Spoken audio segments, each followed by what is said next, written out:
Recording start कर दी है। Last time हमने जो कल हमने क्लास ली थी उसके अंदर हमने चैप्टर नंबर 3 के न्यूमेरिकल किए थे, क्योंकि चैप्टर नंबर 3 के न्यूमेरिकल पेंडिंग में थे। चैप्टर नंबर 3 कंप्लीट हो गया, कल उसके न्यूमेरिकल भी हो गए। और चैप्टर नंबर 4 हमने कंप्लीट कर लिया है, फोर्स एंड मोशन का चैप्टर विद न्यूमेरिकल के साथ। अब हम आ गए हैं चैप्टर नंबर 5 में। चैप्टर नंबर 5 का नाम है वेक्टर्स, और वेक्टर के अंदर जो पहला टॉपिक है वो है फिजिकल क्वांटिटी। फिजिकल क्वांटिटी जो है वो हम पहले भी पढ़ चुके हैं चैप्टर नंबर 2 के अंदर, और उसकी डेफिनेशन मैं आपको पहले भी बता चुका हूँ। एनीथिंग, मैं यहाँ दोबारा लिख रहा हूँ, anything which can be measured is called physical quantity। ऐसी कोई भी चीज जिसे आप क्या कर सकते हैं, मेजर कर सकते हैं, उसे हम फिजिक्स में क्या कहते हैं, फिजिकल क्वांटिटी कहते हैं। तो हमने देखा था कि चैप्टर नंबर 2 में फिजिकल क्वांटिटीज को डिवाइड किया गया था 2 डिफरेंट कैटेगरीज के अंदर, जहाँ पर कैटेगरीज जो थी वो थी फंडामेंटल फिजिकल क्वांटिटी और एंड ड्राइव फिजिकल क्वांटिटी। तो ये हमने चैप्टर 2 में देखा था। चैप्टर नंबर 5 के अंदर वेक्टर एंड स्केलर के अंदर यहाँ पर हम फिजिकल क्वांटिटीज को 2 अलग तरीके से डिवीजन में डिवाइड करेंगे। तो वो क्या है, physical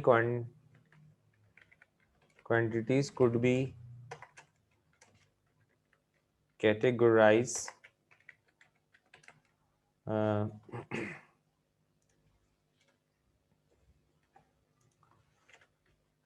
by the following 2 methods। 2 तरीकों से आप उसको कैटेगराइज कर सकते हैं। पहली टाइप जो है वो क्या है, आप उसको आप स्केलर क्वांटिटी कह सकते हैं। स्केलर कुछ ज्यादा ही बड़ा हो गया है, क्वांटिटी वेक्टर क्वांटिटी। जी। एक जो है स्केलर क्वांटिटी है और दूसरी जो टाइप है वो है vector quantity.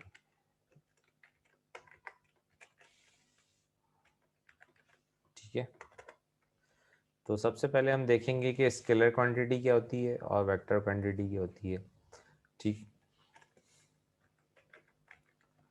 Scalar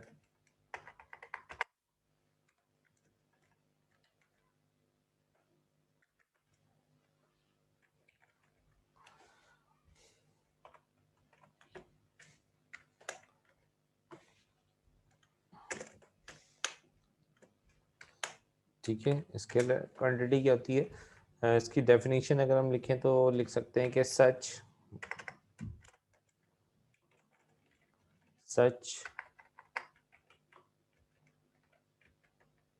physical quantities that can be explained by magnitude and suitable unit is called scalar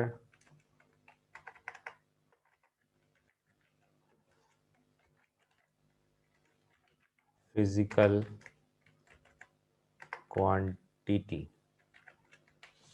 ऐसी फिजिकल क्वांटिटीज जिनको आप मैग्नीट्यूड के साथ और यूनिट के साथ एक्सप्लेन कर सकें, तो ऐसी फिजिकल क्वांटिटीज को हम क्या कहते हैं, स्केलर क्वांटिटीज कहते हैं। जैसे कि अगर आप किसी को टेम्परेचर बता रहे हैं, तो टेम्परेचर आपने बता दिया 3, ये क्या हो गया, 3 क्या चीज हो गई, ये कहलाएगा मैग्नीट्यूड।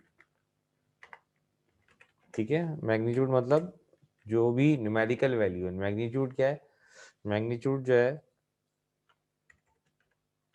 वो है जो भी न्यूमेरिकल वैल्यू है वो उसका मैग्नीट्यूड है।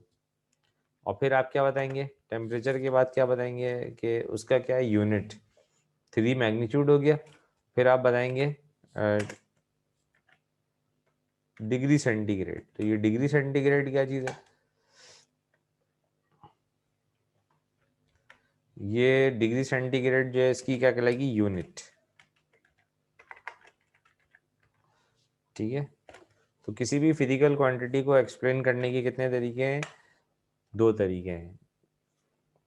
किसी भी फिजिकल क्वांटिटी को जब आप पेपर पर लिखते हैं, उसको लिखते वक्त आप कितनी चीज़ें बताते हैं, दो चीज़ें बताते हैं। नंबर वन, आप बताते हैं कि उसका मैग्नीट्यूड कितना है, जो ये इसका मैग्नीट्यूड है, ठीक है, और ये बताते हैं आप।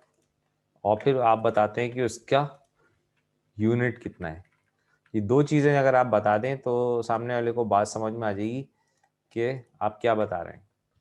ठीक है, आप एक फिजिकल क्वांटिटी बता रहे हैं, ये दोनों चीज़ें मिलके क्या बनती हैं, एक फिजिकल क्वांटिटी बनती है, जिसका नाम क्या है, इसका नाम है टेम्परेचर। तो ये दो बातें आप बता दें, सामने वाले के बात समझ में आ जाएगी। टेम्परेचर के बाद एक और फिजिकल क्वांटिटी हम ले लेते हैं, जैसे कि हम ले लेते हैं डेंसिटी। ठीक है, तो डेंसिटी,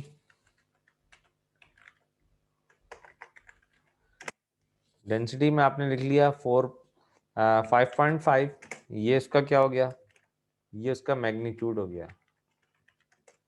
ठीक है, और उसके बाद दूसरी चीज़ आपने क्या बता दी, दूसरी चीज़ आपने बता दी किलोग्राम मीटर क्यूब। ठीक है, किलोग्राम पर मीटर क्यूब, ये उसकी क्या चीज़ हो गई, ये उसकी यूनिट हो गई।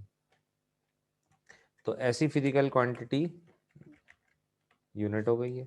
ठीक है, तो ऐसी फिजिकल क्वांटिटी जिनको एक्सप्लेन करने के लिए आपको सिर्फ दो चीज़ें बताने की ज़रूरत है, एक उसकी यूनिट है और एक उसका क्या है, मैग्नीट्यूड है। तो ऐसी फिजिकल क्वांटिटीज़ को हम क्या बोलते हैं, स्केलर क्वांटिटीज़ कहते हैं। तो टेम्परेचर हो गया या डेंसिटीज़, ये दोनों क्या हो गई, ये एग्जाम्पल हो गई किसकी, स्केलर फिजिकल क्वांटिटी की एग्जाम्पल हो गई।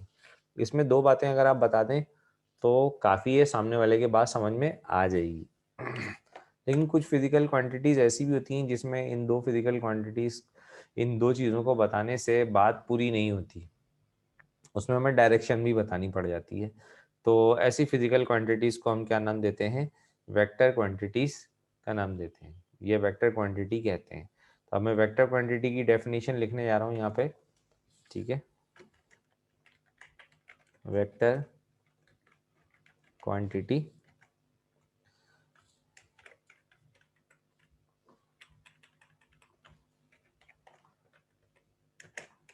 ठीक है, तो सच physical quantity that can be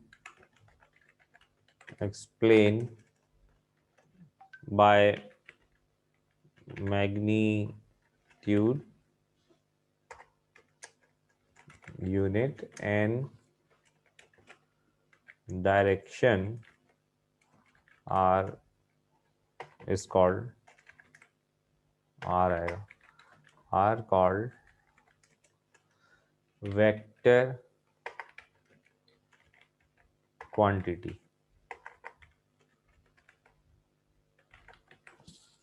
तो ऐसी ऐसी फिजिकल क्वांटिटीज जिनको एक्सप्लेन करने के लिए आपको तीन चीज़ों की ज़रूरत पड़ती है, जैसे कि मैग्नीट्यूड है, यूनिट है और डायरेक्शन है। जैसे मिसाल के तौर पर डिस्प्लेसमेंट,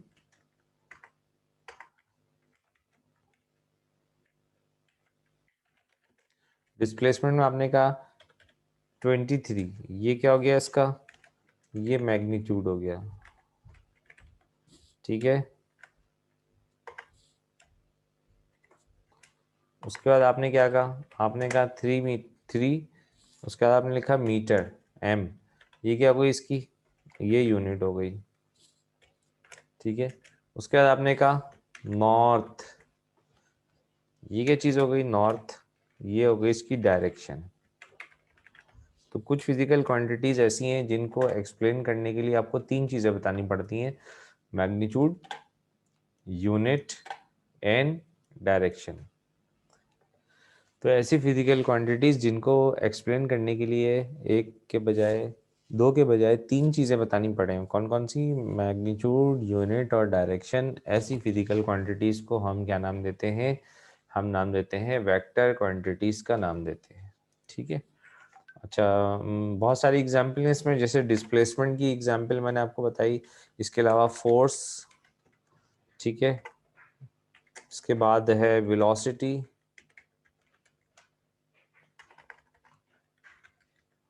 ठीक है, फिर है एक्सेलरेशन। वो मैं वही चीज़ें बता रहा हूँ जो आपने पढ़ी नहीं है। एक्सेलरेशन हो गया, वेलोसिटी हो गया, फोर्स हो गया, ठीक है, डिस्प्लेसमेंट हो गया।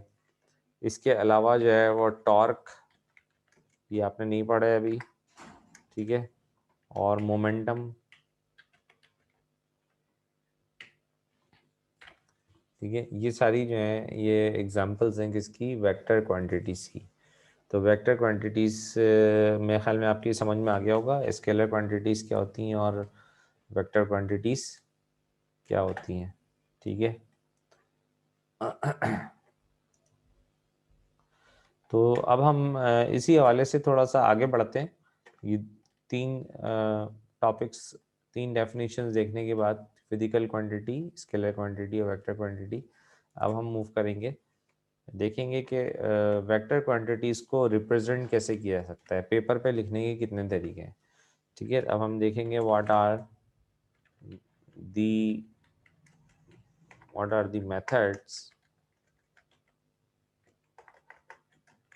of representation of a vector quantity on paper। Paper पे वेक्टर क्वांटिटीज को रिप्रेजेंट करने के कितने तरीके हैं। तो यहाँ पर दो तरीके होते हैं, यहाँ हम देख रहे हैं क्या है, methods of representation of vector, methods of representation of vector, या मेथड नहीं भी लिखें तो सिर्फ representation of vector he heading लगा लें तब भी चल जाएगा।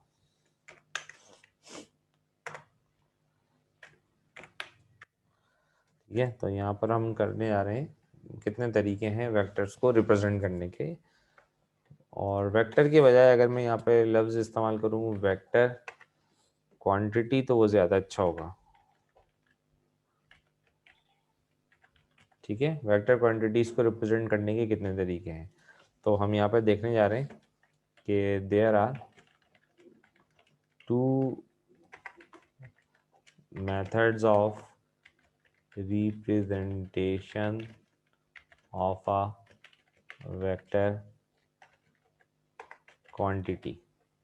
किसी भी वेक्टर क्वांटिटी को पेपर पे लिखने के कितने तरीके हैं, दो तरीके हैं। नंबर वन, पहला मेथड जो है उसको हम कहते हैं सिंबॉलिक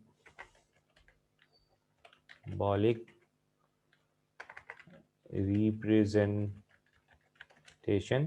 इसको हम सिंबॉलिक रिप्रेजेंटेशन कहते हैं। और दूसरा मेथड जो है उसको हम कहते हैं ग्राफिकल रिप्रेजेंटेशन। कुछ ज़्यादा ही रिप्रेजेंटेशन हो गया, सही कर लेते हैं इसको, ठीक है।